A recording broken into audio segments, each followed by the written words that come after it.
Assalamualaikum warahmatullahi wabarakatuh. Halo sahabat mutiara. Kelapa sawit sekarang ini masih menjadi komoditi perkebunan yang paling strategis dan paling menjanjikan ke depannya. Apalagi harga tandan buah segar saat ini lumayan tinggi, alhamdulillah. Dan untuk menggenjot produksi TBS tentunya diperlukan unsur hara makro dan mikro. Kali ini saya akan membahas tentang peranan unsur hara nitrogen, fosfat, dan sulfur yang ada di pupuk SS Amopos. Bagaimana peranannya di tanaman kelapa sawit? Yuk simak videonya.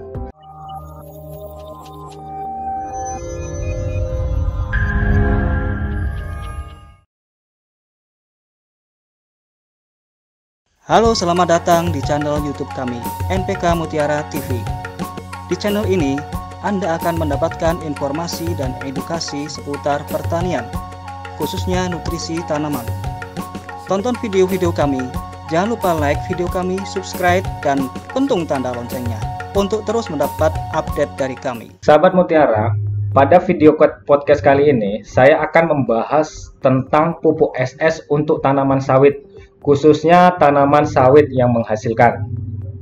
Sebelum kita masuk ke pemupukan tanaman sawit, alangkah baiknya kita harus tahu dulu sejarah singkat kelapa sawit di Indonesia. Kelapa sawit atau Elias Guinness Jack berasal dari Afrika Barat, merupakan salah satu jenis tanaman famili Palmae yang menghasilkan minyak nabati yang dapat dimakan dan merupakan salah satu tanaman penghasil minyak nabati dengan produktivitas tertinggi dibanding tanaman lainnya. Tanaman kelapa sawit pertama kali didatangkan oleh pemerintah Hindia Belanda pada tahun 1848. Kemudian ditanam di kebun raya Bogor dan di Delhi, Sumatera Utara. Dan awalnya digunakan sebagai tanaman hias. Pada masa Orde Baru, pembangunan perkebunan kelapa sawit di Indonesia diarahkan untuk menciptakan lapangan pekerjaan, meningkatkan kesejahteraan dan sektor penghasil devisa negara. Pada masa ini, pemerintah terus mendorong pembukaan lahan baru. Sampai dengan tahun 1980, luasannya mencapai 294,560.000 hektar dan produksi CPO sebesar 721.172 ton dan terus bertambah tahun 2000-an dan luasan mencapai 4 juta hektar. Dan pada saat ini diperkirakan luas perkebunan kelapa sawit di Indonesia mencapai 14,60 juta hektar. Sahabat mutiara, jika kita ingin budidaya tanaman sawit, ada beberapa konsep yang harus kita penuhi supaya kita mendapatkan hasil yang optimal. Yang pertama apa? Yang pertama itu masalah tanah. Kita harus mengetahui sifat fisik tanah, terus sifat kimia tanah dan sifat biologis tanah. Mulai dari tekstur tanah, pH tanah, kita harus mengetahui. Terus kemudian yang perlu diperhatikan yaitu masalah varietas.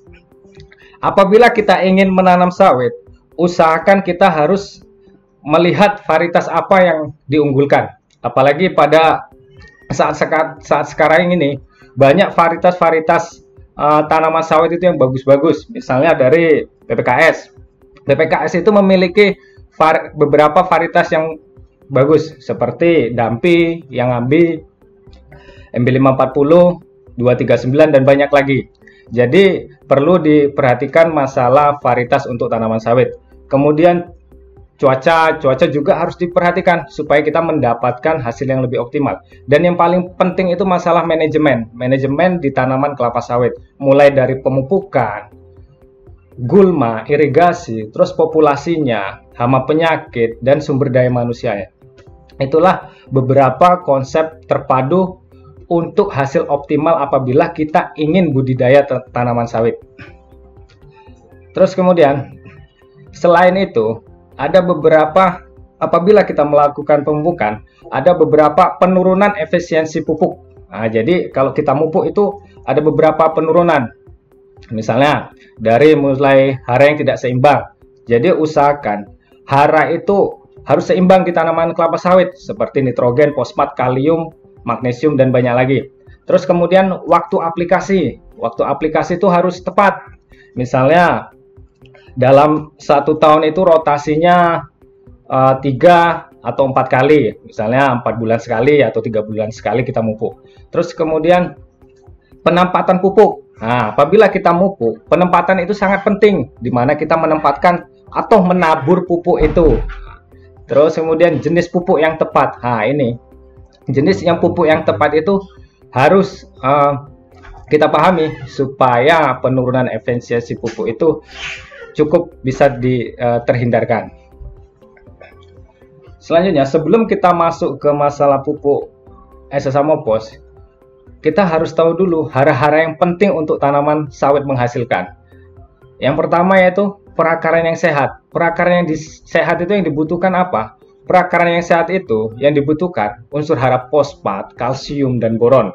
Kemudian daun hijau sehat. Daun hijau sehat juga harus diperhatikan seperti NPN, nitrogen, fosfat, kalium, magnesium, sulfur, mangan, dan zinc. Itu sangat mempengaruhi supaya daun tanaman kelapa sawit itu sehat.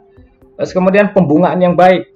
Nah, kalau untuk mendapatkan pembungaan yang baik, yang perlu diperhatikan yaitu nitrogen, fosfat, kalsium, boron, dan zinc. Dan yang terakhir itu buah yang sehat. Buah yang sehat itu unsur hara yang harus dipenuhi yaitu kalium, kalsium, dan boron. Itulah hara-hara yang penting untuk tanaman kelapa sawit, khususnya tanaman kelapa sawit menghasilkan. Sahabat Mutiara, sebelum kita melakukan pemupukan, alangkah bagusnya kita harus tahu masalah pH tanah. Kenapa? Karena pH tanah ini sangat dominan bagi tanaman kelapa sawit. Jadi usahakan sebelum kita mupuk, kita harus mengetahui dulu pH tanah kita itu berapa. Karena sebagus apapun pupuk kita, jika pH tanah itu masam, itu juga mempengaruhi dari produktivitas itu sendiri. Jadi kalau misalnya pH tanah masam, bisa kita lihat yaitu akarnya itu terhambat. Nah, bisa dilihat di slide ini bahwa pengaruh tingkat pH tanaman itu sangat penting dan itu mempengaruhi dari produktivitas tanaman. Jadi apabila pH tanah itu asam, usahakan kita melakukan pemupukan dolomit dan itu ditabur. Jadi pada tanaman kelapa sawit, pH tanah itu sangat penting. Sebelum kita mupuk, usahakan kita harus tahu dulu pH tanah kita berapa. Dan jika pH tanah kita asam, usahakan kita tabur pupuk dolomit. Minimal setahun sekali lah kita harus melakukan pemupukan dolomit pada tanaman sawit. Nah, sahabat Mutiara, kali ini kita akan membahas unsur hara atau pupuk SS Amopos pada tanaman sawit.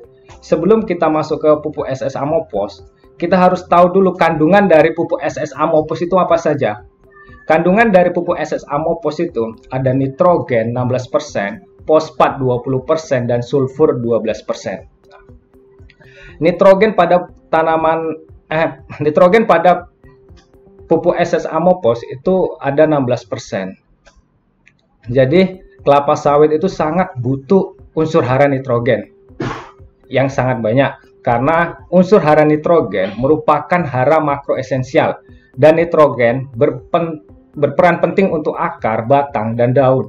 Jadi pada tanaman sawit itu nitrogen itu sangat dibutuhkan banyak, baik itu perakaran, batang, dan daun itu butuh nitrogen.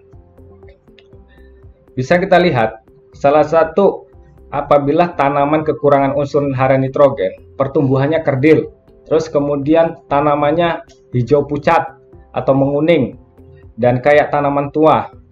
Selanjutnya yaitu unsur hara fosfat. Pada SS Amopos, unsur hara fosfat itu ada 20%. Nah, unsur hara fosfat ini untuk apa? Unsur hara fosfat ini pada pupuk SS Amopos berperan penting untuk perakaran. Selain perakaran, untuk pembentukan batang agar lebih stabil, pembentukan bunga, dan untuk jumlah tandan buah di kelapa sawit itu. Jadi fosfat ini sangat dibutuhkan oleh tanaman sawit. Apabila tanaman sawit itu kekurangan unsur fosfat, bisa dilihat dari pertumbuhan tanaman sawit itu. Pertumbuhannya terhambat dan tanaman itu mengalami stagnat. Terus diameter batang mengecil. Batang itu seperti piramida, dia nggak lurus ke atas. Terus pembentukan bunga juga kurang. Ukuran buah mengecil sehingga produktivitas menurun. Itulah apabila tanamannya kekurangan unsur fosfat. Selanjutnya yaitu sulfur. Sulfur pada SS Amopos ini ada 12%. Sulfur itu berperan penting untuk asam amino dan serta banyak protein dan enzim yang terdapat pada sulfur. Jika tanaman kekurangan sulfur, seringkali dia warnanya juga hijau pucat seperti kekurangan nitrogen. Dan awalnya hijau pucat lama-lama menjadi kuning untuk seluruhnya. Dan ini sama seperti kekurangan unsur hara sulfur. Sahabat Mutiara, itu adalah penjelasan masalah pupuk SS Amopos yang digunakan untuk tanaman sawit. Jadi SS Amopos ini sangat penting untuk tanaman sawit. Seperti kita ketahui unsur nitrogennya, fosfatnya, dan sulfurnya itu sangat penting untuk tanaman sawit. Dan untuk selanjutnya, pemupukan SS Amopos pada tanaman sawit, usahakan kalau kita mupuk, sedekat mungkin pupuk itu ditabur di akar yang aktif supaya tanaman itu bisa cepat diserap oleh tanaman. Dan seperti mupuknya itu di pelepah ya yang agak lembab. Nah, usahakan kalau kita mupuk SS di tanaman sawit itu ya dekat akar-akar serabut lah, akar-akar yang kelembapannya terjaga. Sahabat Mutiara, inilah media sosial kami. Tonton video YouTube kami NPK Mutiara TV. Gabung di grup Telegram kami, itu komunitas NPK Mutiara. Baca-baca artikel kami tentang pertanian dan pemupukan di npkmutiara.com. Untuk update kegiatan dan informasi edukasi lainnya juga bisa di Instagram, Facebook, dan Facebook Merauke Tetap Jaya. Baik sahabat Mutiara, mungkin itulah pembahasan masalah SS Amopos untuk tanaman kelapa sawit. Terima kasih. Sahabat Mutiara, kesimpulan dari podcast kali ini, pupuk SS Amopos sangat penting untuk tanaman sawit karena berperan penting untuk perakaran, pembentukan bunga, pembentukan buah, dan pembentukan batang pada tanaman sawit supaya batang di tanaman sawit itu bentuknya tidak seperti piramid. Sahabat Mutiara, jika podcast ini dirasa bermanfaat, bagikan video ini sebanyak-banyaknya di media sosial Anda supaya menjadi motivasi kami ke depannya untuk memproduksi lebih banyak lagi video edukasi.